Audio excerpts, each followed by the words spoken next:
One, कैसे हैं आप? आई होप सब आज अच्छे होंगे। तो देखिए आज की यूपी बोर्ड की क्लास में आज जो हमारी सेकंड वीडियो है चैप्टर फर्स्ट की, वैद्युत आवेश एवं क्षेत्र में जो हमारी सेकंड वीडियो है, यानी कि आज की जो वीडियो है उसमें हमारा जो टॉपिक है वो क्या है? चुंबकीय क्षेत्र की तीव्रता ज्ञात करना द्विध्रुव की अक्षीय स्थिति पर। देखिए चुंबकीय क्षेत्र की हमें तीव्रता ज्ञात करनी होगी और किस पर ज्ञात करनी होगी? द्विध्रुव की अक्षीय स्थिति पर। अगर हम इसकी इंग्लिश में बात करें तो intensity of electric field due to an electric dipole, इसको बोलते हैं कि चुंबकीय क्षेत्र की तीव्रता ज्ञात करना द्विध्रुव की अक्षीय स्थिति पर। तो चलिए आप सब कॉपी पेंसिल लेके बैठेंगे और डेरिवेशंस को नोट करेंगे। देखिए हम बहुत स्लो चलेंगे, डेरिवेशन है, अपनी तरफ से पूरी कोशिश करेंगे आप सबको अच्छे से समझ में आ जाए। तो बिना देरी करते हुए हम अपनी वीडियो को आगे बढ़ाते हैं, अपने टॉपिक को आगे बढ़ाते हैं हम। तो चलिए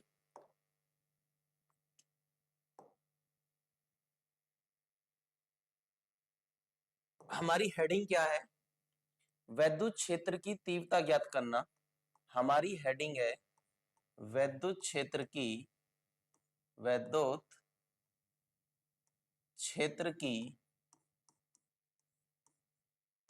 तीव्रता ज्ञात करना,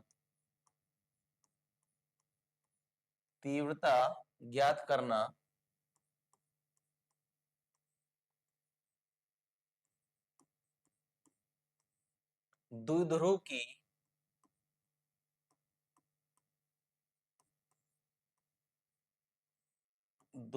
की अक्षीय स्थिति पर। द्विध्रुव की अक्षीय स्थिति पर ये हमारी हेडिंग है और इसका जो हमें डेरिवेशन है वो हमें फाइंड करना है। तो चलिए एग्जाम की दृष्टि से वेरी वेरी इंपॉर्टेंट क्वेश्चन है ये बच्चों, एग्जाम की दृष्टि से वेरी वेरी इंपॉर्टेंट क्वेश्चन है।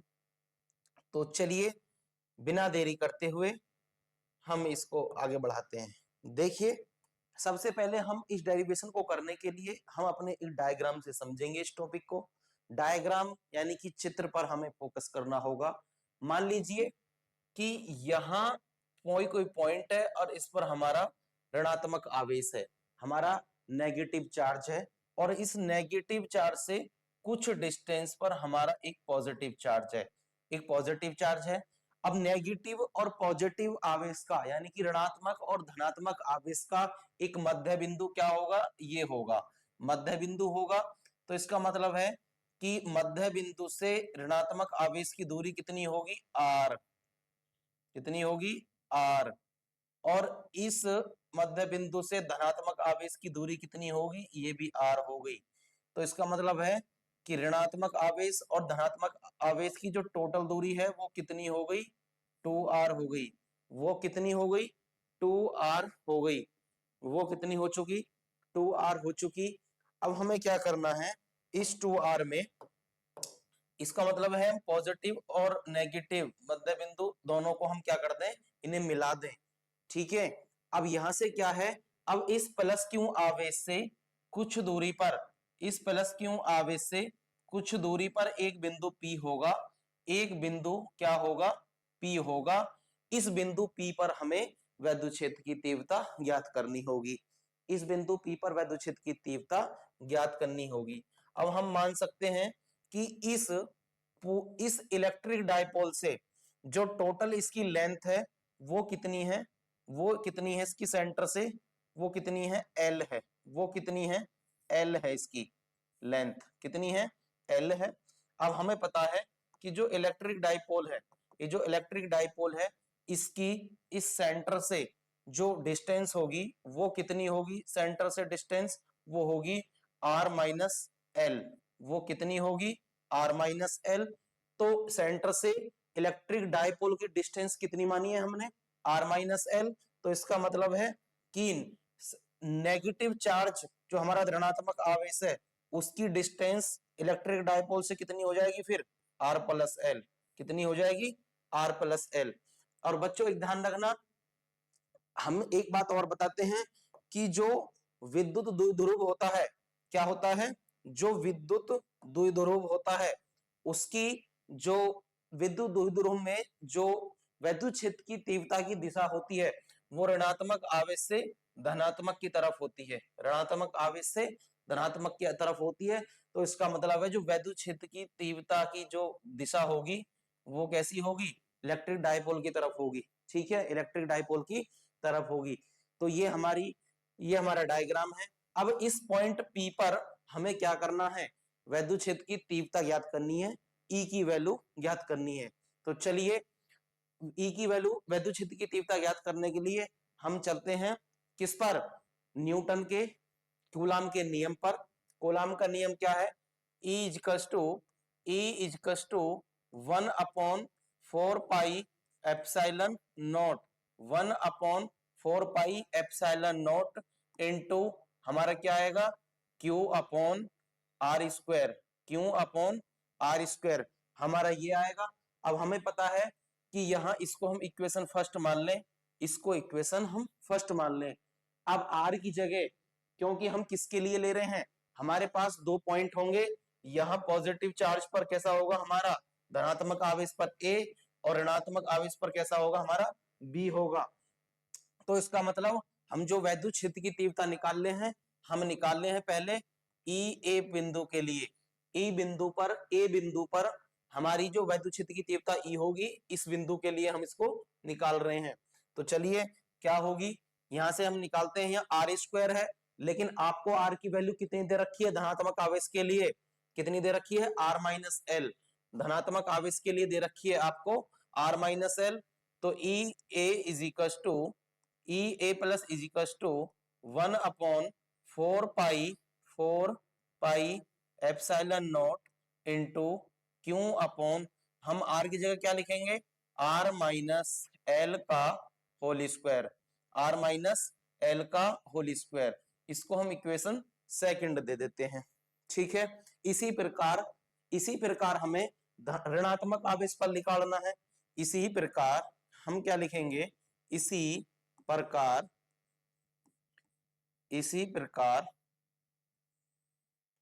ऋणात्मक आवेश के लिए,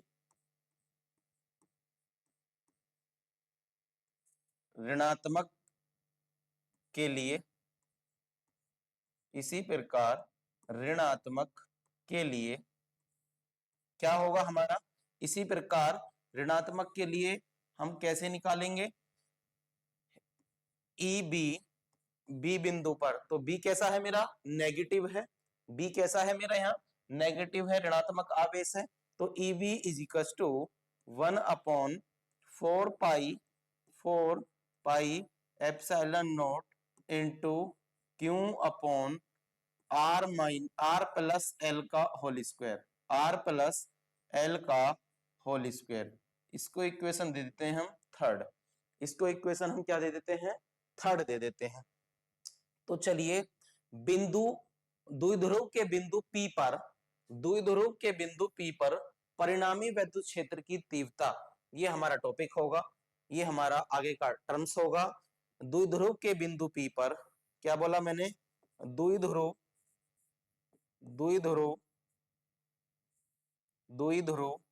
के बिंदु P पर, द्विध्रुव के बिंदु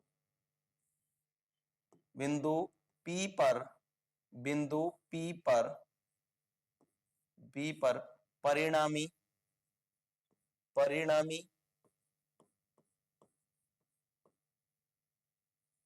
वैद्युत क्षेत्र की तीव्रता, परिणामी वैद्युत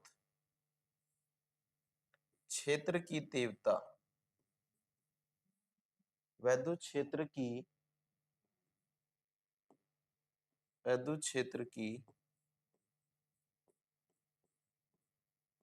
तीव्रता। तो देखिए बिंदु P पर परिणामी वैद्युत क्षेत्र की तीव्रता क्या होगी, बिंदु P पर जो परिणामी वैद्युत क्षेत्र की तीव्रता होगी, E इज इक्वल टू क्या होगा हमारा, ई ए प्लस EB, ये है हमारा। तो EA प्लस EB ये हमारे परिणामी तीव्रता ज्ञात करने के लिए क्या है, हमारी एक समीकरण है। लेकिन हमें पता है कि जो प्लस आवेश, जो धनात्मक आवेश की दिशा है वो द्विध्रुव की तरफ है, और जो ऋणात्मक आवेश की दिशा है वो नेगेटिव है। इसका मतलब है कि ऋणात्मक आवेश है तो विपरीत दिशा में है, और विपरीत दिशा में होने के कारण यहाँ हम प्लस की जगह क्या लेंगे, माइनस लगाएंगे हम। तो E इजिकल्स टू क्या हो जाएगा, EA माइनस EB।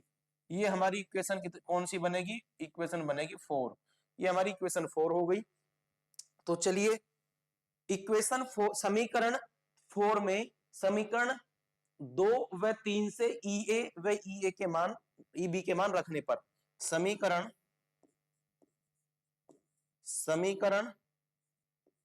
4 में, समीकरण 4 में समीकरण 1 से, समीकरण 1 से नहीं, समीकरण 2 व 3 से, समीकरण 2 व 3 से, समीकरण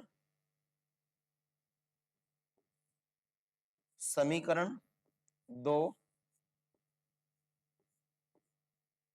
व 3 से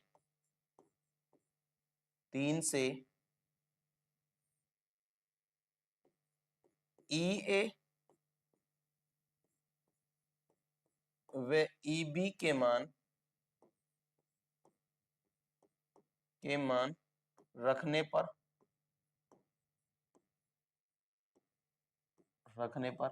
चलिए ये मान हम इसमें रखते हैं। तो हम इसमें मान रखते हैं, तो रखिए समीकरण 4 में मान रखिए। E इजिकल्स टू क्या हो जाएगा, E इजिकल्स टू हो जाएगा, EA की वैल्यू क्या है, EA की वैल्यू आपके पास ये है 1/1/4 पाई epsilon not into Q upon R minus L का होल स्क्वायर, माइनस यहां से ये रखिए 1/4 pi epsilon not into Q upon यहाँ हो जाएगा R प्लस L का होल स्क्वायर। यहां से आप अच्छे से जानते हैं, कि देखिए E equals to 1/4 pi epsilon nought और इंटू Q दोनों ही क्या आ रहे हैं, कॉमन आ रहे हैं, तो यानी कि Q अपॉन में 4 पाई एप्सिलॉन नॉट क्या आ गया, कॉमन आ गया। तो यहां बचा 1/R माइनस L का whole square minus 1/R plus L का होल स्क्वायर, ये बचा हमारा। अब हम इसको एलसीएम लेकर क्रॉस मल्टीप्लाई कर देते हैं, इसकी इधर और इसकी इधर, तो क्या हो जाएगा, E equals to Q upon 4 pi epsilon not into इसकी इधर ये हो जाएगा R प्लस L का whole square into minus R minus L का होल स्क्वायर, और नीचे क्या हो जाएगा, ये बन जाएगा जब इसकी आपस में मल्टीप्लाई करेंगे R square minus L square का होल स्क्वायर। ये हमारी सिचुएशन इसमें बनती है। आगे क्या करना होगा, अब आप देख रहे होंगे यहाँ कि यहाँ तो हमारी प्रॉपर्टी खुल रही है a प्लस बी का होल स्क्वायर की, और इधर हमारी प्रॉपर्टी खुल रही है a माइनस बी का होल स्क्वायर की। ठीक है, तो प्रॉपर्टी हम खोल लेते हैं। तो चलिए आगे टर्म्स में हम चलते हैं। E equals to Q upon E equals to Q upon 4 pi epsilon not into क्या होगा, चलिए खोलिए, R square plus L square plus 2RL minus की अभी मल्टीप्लाई नहीं कर रहे हैं, क्या कर रहे हैं, R square plus L square minus 2RL, ये हमने खोला है। अपॉन में क्या चल रहा हमारा, R square minus L square का होल स्क्वायर, ये हमारा चल रहा था। अब हमें क्या है, अगले टर्म्स में E equals to Q upon 4 pi epsilon nought, इसमें क्या करना होगा, इस माइनस की पूरे टर्म्स में मल्टीप्लाई करनी होगी। तो जो हमारे नेगेटिव टर्म्स होंगे वो हमारे पॉजिटिव हो जाएंगे और जो हमारे पॉजिटिव टर्म्स होंगे वो हमारे नेगेटिव हो जाएंगे। तो क्या होगा, चलिए खोलते हैं, R square plus L square plus के 2RL माइनस का आर स्क्वायर माइनस का एल स्क्वायर प्लस के 2RL अपॉन में क्या हो जाएगा, R square minus L square का होल स्क्वायर। उसके बाद देखिए ये एल स्क्वायर माइनस का है, ये एल स्क्वायर प्लस का है, कैंसिल, ये एल आर स्क्वायर प्लस का है, आर स्क्वायर माइनस का है। ये तो क्या बनना, ये हो गया हमारे पास E equals to Q upon 4 pi epsilon nought और क्या बचा 2RL प्लस 2RL अपॉन में ये हो गया R square minus L square का होल स्क्वायर। ठीक है बच्चों, अगर इधर का आपने नोट कर लिया है तो क्योंकि स्पेस कम है इसलिए मैं इसको रफ कर देता हूं। अगर नोट नहीं किया तो जल्दी फटाफट नोट कर लीजिए, इसको मैं रफ कर देता हूं इधर से क्योंकि अभी हमारा क्वेश्चन आगे सॉल्व हो रहा है। तो चलिए आप सबने ये नोट कर लिया होगा तो मैं इसको रफ कर देता हूं, मैं इसको रफ कर देता हूं यहाँ से। तो अब हमारा जो फाइनल जो इसका सॉल्यूशन होगा वो क्या होगा, देखिए इसका फाइनल जो सॉल्यूशन होगा हमारा, हम इसको सॉल्व करते हैं आगे, वो क्या होगा हम आपको देख के हैं। देखिए फाइनल सॉल्यूशन क्या होगा हमारा, यहाँ E equals to some time के लिए इस क्यू की, ये जो क्यू है इसको क्या है, इसको अंदर लिख लेंगे हम 1/4 pi epsilon not into Q को, ये 2RL प्लस 2RL कितना हो गया 4RL हो गया। तो क्यू को इसकी के साथ हम मर्ज कर लेते हैं, ये हो जाएगा क्यू इंटू 4RL अपॉन में ये क्या हो जाएगा R square minus L square का होल स्क्वायर। ठीक है, ये हमारा बन गया कंडीशन। अब देखिए इससे पहले हम पढ़ते हैं एक वैद्युत द्विध्रुव आघूर्ण, इसके लिए हम पढ़ते हैं वैद्युत द्विध्रुव आघूर्ण। देखिए वैद्युत द्विध्रुव आघूर्ण क्या होता है, इसको हम P से डिनोनेट करते हैं, P बराबर क्या होता है Q इंटू 2L होता है, 2L होता है। यानी कि किसी किसी पदार्थ का या किसी वस्तु का वैद्युत द्विध्रुव आघूर्ण P, वैद्युत द्विध्रुव आघूर्ण P उस पदार्थ में या वस्तु में उत्पन्न होने वाले आवेश Q तथा उसकी कुल लंबाई के गुणनफल के बराबर होता है।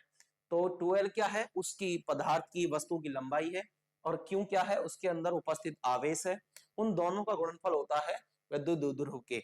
ठीक है, वैद्युत द्विध्रुव क्या होते हैं, परिमाण में तो बराबर होते हैं लेकिन दिशा में विपरीत होते हैं। इसका मतलब है कि ये जो प्लस आवेश और माइनस Q आवेश है इन दोनों की दिशा कैसी होगी, विपरीत हो गई, एक प्लस का हो गया और एक माइनस का हो गया, इन दोनों की दिशाएं विपरीत हो गई। लेकिन इनके परिमाण कैसे हैं, इनके मैग्नीट्यूड कैसे हैं, इनके मैग्नीट्यूड इक्वल है। तो चलिए इसका मतलब ये है, मैं आपको इससे ये साइन आउट करना चाह रहा हूं, मैं इससे आपको ये दर्शाना चाहता हूं कि इसके अंदर जो हमारा Q इंटू 2L है, ये जो Q इंटू 2L है इसकी जगह मुझे P पुट करना होगा मुझे इसकी जगह। तो चलिए हम आगे करते हैं इसको। तो E equals to 1/4 epsilon not into ये है हमारा। अब आप एक बात बताइए, ये क्यों 4RL अपॉन में ये है हमारा R square minus L square का होल स्क्वायर, ये है हमारा। मुझे क्या करना होगा, ये जो हमारा Q इंटू 4 इंटू आर और इंटू एल है, इसमें मुझे क्या है 4 के 2 फैक्टराइजेशन करिए, 4 के 2 फैक्टराइजेशन हो गए 2 इंटू 2 हो गया। उसके बाद हमारा क्या बचा है, आर बचा है और हमारा क्या बचा है एल बचा और क्यू बचा है। तो देखिए एक तो ये हमारा क्यू बचा है, ये हमारा आर बचा है और ये हमारा एल बचा है। तो देखिए 2L और Q, यानी कि यहां से एक तो 2 को उठा लीजिए, एक L को उठा लीजिए और एक Q को उठा लीजिए, इसकी जगह टोटल क्या आएगा P आएगा। यानी कि 2QL की जगह हम क्या पुट करेंगे p पुट करेंगे। तो इसका मतलब है कि हमारे पास क्या बचा हुआ हमारे पास 2 और r है, 2 और r है, तो इसकी जगह हम उसको रख देंगे। तो चलिए नेक्स्ट स्टेप में हम क्या करते हैं अपना इसको, तो क्या हो जाएगा E equals to 1/4 pi epsilon nought. क्या बचा, क्या रखेंगे हम, P रखा, 2Q L की जगह हमने P रखा, और क्या बचा हमारा 2R बचा, और नीचे क्या चल रहा हमारा R square minus L square पूरे का होल स्क्वायर। ठीक है, अब हमें पता है इसमें कि आप देखिए ये है R हम क्या कर रहे हैं कि R हमारी स्मॉल r है, R का मतलब है R greater less than L, तो इसका मतलब है कि ये जो इस देखिए सेंटर से, किसी भी वस्तु के सेंटर से ये जो हमारी माइनस क्यू आवेश की जो दूरी है स्मॉल r, और सेंटर से प्लस क्यू आवेश की दूरी है स्मॉल r, ये दोनों इस वाली लेंथ के अकॉर्डिंग कैसी है, छोटी है। ये माइनस क्यू आवेश से द्विध्रुव के बिंदु P तक की डिस्टेंस है L, और इसका मतलब ये छोटे छोटे पार्ट्स में है दोनों की डिस्टेंस R। इसका मतलब है L की वैल्यू ज्यादा है किससे, R से, L की वैल्यू ज्यादा है इससे R से, तो R को क्या करेंगे छोड़ने पर, R को क्या करेंगे छोड़ने पर, R को क्या करना होगा, R को छोड़ने पर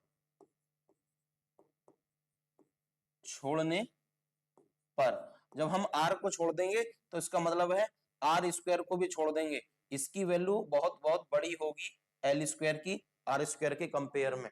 ठीक है, तो R स्क्वायर को पूरा ही छोड़ दो, तो आगे हमारा क्या बन जाएगा E equals to 1/4 pi epsilon not into 2pr upon में R स्क्वायर को हम छोड़ रहे हैं, तो हमारे पास बचा L स्क्वायर का होल स्क्वायर, ये हमारे पास बचा। तो E equals to 1/4 pi epsilon not into 2pr upon में L का स्क्वायर करेंगे L की पावर 4। ठीक है, ये हो गया हमारा। तो इसका मतलब है ये जो हमारा सॉल्यूशन होके आया है ये ही हमारी क्या है, अतः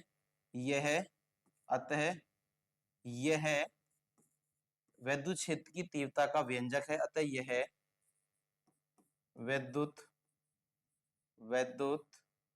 क्षेत्र की तीव्रता का व्यंजक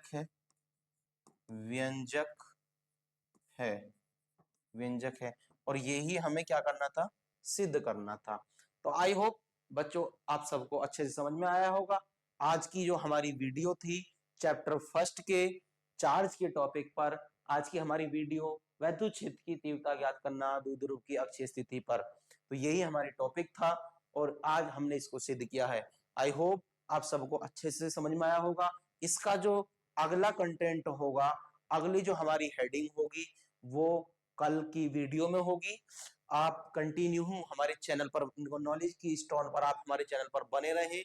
हम आशा करते हैं, हम उम्मीद करते हैं कि आपको अच्छे से अच्छा समझाने के लिए, अच्छे से अच्छा कंटेंट देने के लिए हम आपको इजी से इजी लैंग्वेज में डेरिवेशंस को सॉल्व कराएंगे।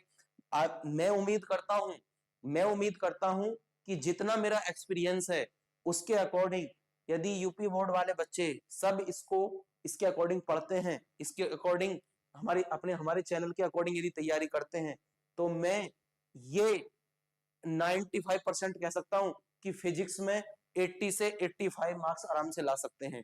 फिजिक्स में 80 से 85 मार्क्स आराम से ला सकते हैं। एज इट इज क्वेश्चन रखे मिलेंगे आपको एग्जाम में क्वेश्चन रखे मिलेंगे। तो चलिए आज की वीडियो हमारी इतनी थी, आज का टॉपिक हमारा इतना ही था। आप सबको अच्छे समझ में आया होगा। आगे आने वाले कल में फिर हम अपनी आपको वीडियो प्रोवाइड कराते हैं। आज के लिए इतना ही है, बहुत बहुत धन्यवाद। Have a nice day to all.